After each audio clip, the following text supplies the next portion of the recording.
जिन मंदिरों में आप अपनी मेहनत की कमाई लुटा रहे थे, आज कोरोना जैसी महामारी के वक्त तो मंदिरों ने अपने दरवाजे बंद कर लिए हैं। मंदिरों में बैठे ब्राह्मण मंदिरों के खजाने पर कुंडली मारकर बैठे हैं। देश में इतनी बड़ी आपदा आई है, करोड़ों लोग घरों में कैद है। देश में मेडिकल उपकरण की भारी कमी है। देश आर्थिक तंगी से गुजर रहा है, लेकिन देश के मंदिरों ने एक पैसा भी दान नहीं किया। इन मंदिरों में बैठे ब्राह्मणवादी अरबों खरबों के चढ़ावे पर आसन लगाए बैठे हैं। ट्विटर पर हैशटैग मंदिर में दान देना बंद करो ट्रेंड चल रहा है।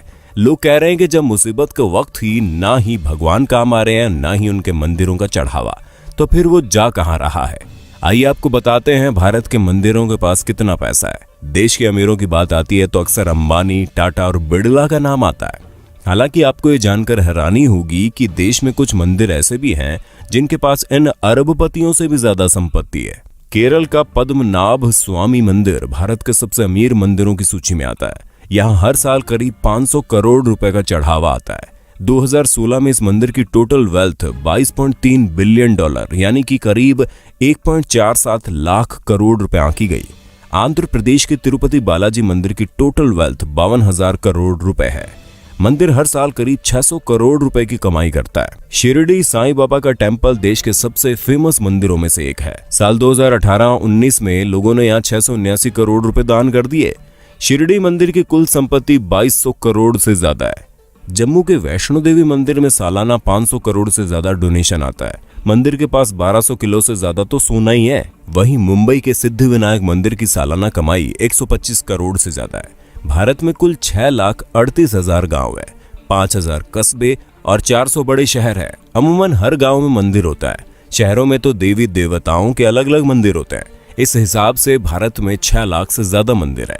सोचिए इस देश की कितनी बड़ी संपत्ति पर सिर्फ और सिर्फ ब्राह्मणों का कब्जा है। पुरी के जगन्नाथ मंदिर, वाराणसी के काशी विश्वनाथ मंदिर, गुजरात के सोमनाथ मंदिर और मदुरई के मीनाक्षी मंदिर जैसे धार्मिक स्थलों पर खजाने भरे पड़े हैं, लेकिन मंदिरों में बैठे पंडित देश की भलाई के लिए एक पैसा तक दान नहीं करते। भगवान के नाम पर आपकी जेब खाली की जाती है और फिर ये लोग उसे हजम कर जाते हैं। जरा सोचिए, अगर ये मंदिर अपनी संपत्ति दान कर दे तो एक दिन में भारत की गरीबी दूर हो जाए, लेकिन ये ऐसा नहीं करते। धर्म के नाम पर लोगों को मूर्ख बनाकर ब्राह्मणवादी मौज काट रहे हैं। इसलिए अगली बार जब आप अपने बटुए से कोई नोट निकालें तो सोचिएगा जरूर कि आपके खून पसीने की कमाई पर कौन ऐश कर रहा है। मंदिर में या मस्जिद में सीमेंट की बोरी देने से पहले पड़ोस में देख लीजिए, अगर कोई गरीब हो तो आटे की बोरी पहले दीजिए। दान करना गलत नहीं है, लेकिन सोचने वाली बात है कि आखिर मंदिर में किए गए दान से किसका भला होता है। मंदिरों में दान करने वालों की मानसिकता क्या होती है। अपने देश में इतनी ज्यादा गरीबी है कि उनकी चिंता किसी को नहीं है। कई किसान भूख से मर जाते हैं, पर उनकी मदद करने के लिए कोई आगे नहीं आता। लेकिन मंदिरों में लाखों नहीं बल्कि करोड़ का गुप्त दान दिया जाता है। आखिर इस दान से हासिल क्या होता है, किसको मिलता है इसका लाभ। हम एक बात साफ कर दें, हम कोई नास्तिक नहीं है। भगवान ने हमारी भी उतनी आस्था जितनी होनी चाहिए। लेकिन सोचने वाली बात यह है कि आस्था जताने के लिए मंदिरों में दान करना जरूरी है। अगर नहीं तो फिर जो लोग मंदिरों में बेतहाशा दान करते हैं, उनके पीछे की मानसिकता क्या है। क्या उनको भगवान से किसी बात का डर रहता है? क्या ऐसे लोगों को जो कि काले धंधे करते हैं, उनके मन में बात रहती है कि वो भगवान के मंदिर में कुछ दान करके अपने पाप से बच जाएंगे?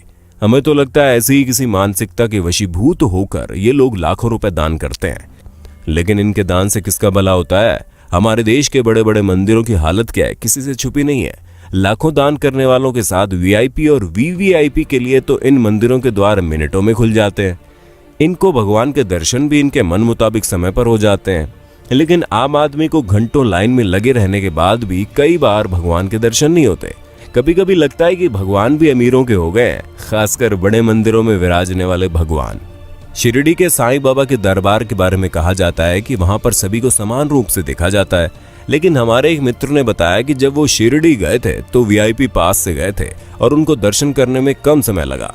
यानी वहां भी बड़े छोटे का भेद है। संभवतः अपने देश में ऐसा कोई मंदिर है ही नहीं जहां पर छोटे बड़े का भेद ना हो।